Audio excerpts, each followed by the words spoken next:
Hello students, in this class we will see what are arrays and how arrays are stored in memory. Arrays are also known as linear arrays. An array is a list of finite, ordered, homogeneous data elements stored under a single name. Finite means there is a maximum limit for the number of elements that can be stored in an array. Ordered means the elements are stored in an ordered way.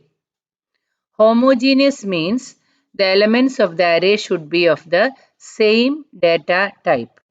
And all these elements are stored under a single name. Suppose n is the length or size of the array. Then the elements of the array are referenced using a subscript or index which consists of consecutive numbers starting from 0 to n minus 1. That is, suppose A is an array with 10 elements, then the subscripts will be numbered from 0 to n minus 1. That is, A of 0 to A of 9, since the array contains 10 elements. And these elements will be stored in successive memory locations, one by one. Here we define two terms, upper bound and lower bound, where upper bound represents the largest index and lower bound represents the smallest index. In a language like C, where the smallest index starts from 0, the length of the array is calculated as upper bound minus lower bound plus 1. That is, for example, if there are 10 elements, then the upper bound will be 9 and the lower bound will be 0 in case of C language. Then 9 minus 0 plus 1, that is equal to 10, and that is the length of the array. But if we start from 1, that is the lower bound is 1, then the length is represented as upper bound. Then arrays are also known as subscripted variables. This is because the elements of the array can be accessed using subscripts. For example, A of 0, A of 1, A of 2, etc. Here 0, 1, 2, 3, etc. It represents the subscripts or index. Now we will see how will we declare arrays in memory. That is, an array is declared as data type, array name, size. For example, int A of 10. This means that A is the name of the array which can store a maximum of 10 elements which is of integer data type. Now we will see how we can initialize values in an array. That is, the array elements are initialized during the time of declaration. That is, when we declare an array, along with that we can initialize values to the elements. Syntax is data type, array name, size equal to, inside brackets, list of values. We shall see some of the examples. Int A of 3 equal to 10, 4, 6. This means that A is an array which can store 3 integer values. And the values are 10, 4 and 6. That is, A of 0 will be 10, A of 1 will be 4 and A of 2 will be 6. Next one is int B of 10 equal to 1, 2. We know that the size of the array is 5 and we have initialized only 2 elements. So the remaining elements will be initialized automatically as 0. That is, default initialization is there in C language. That is, it is equivalent to int B of 5 equal to 1, 2, 0, 0, 0. Another example is int A then a square bracket equal to 1, 2, 3, 4, 5. Here we have not specified the size of the array, but it will assume that there are 5 elements and it will allocate memory for 5 integer elements.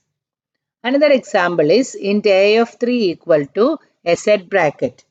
This means that all the 3 elements will be initialized to 0.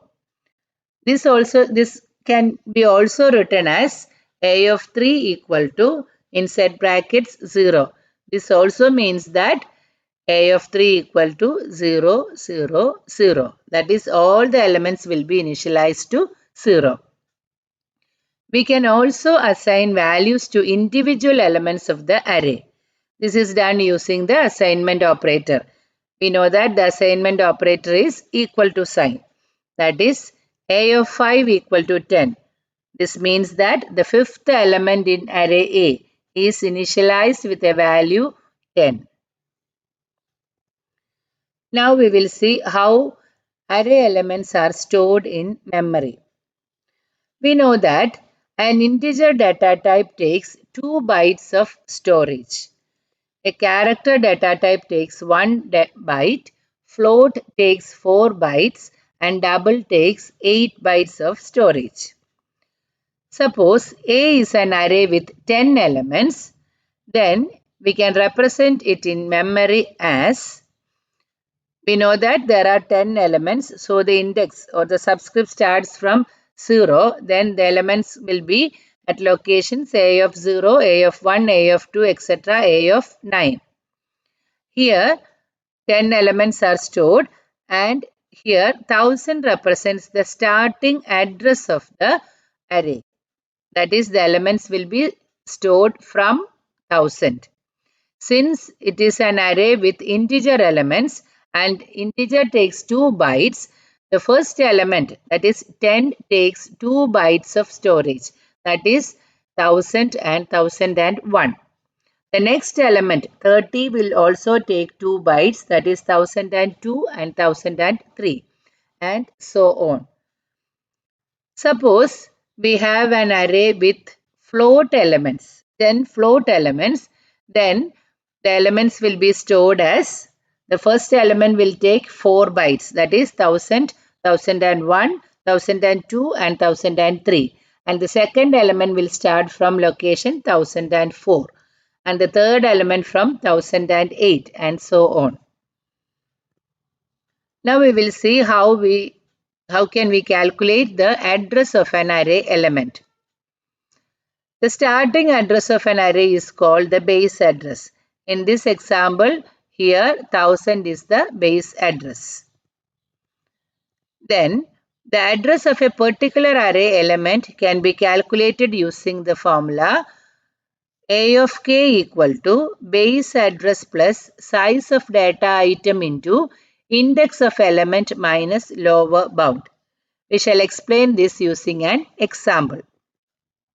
Suppose we have an array A with 10 elements of type float and we have to calculate the address of A of 5 and the base address is 1000. Then A of 5 is calculated, the location or the address of A of 5 equal to base address.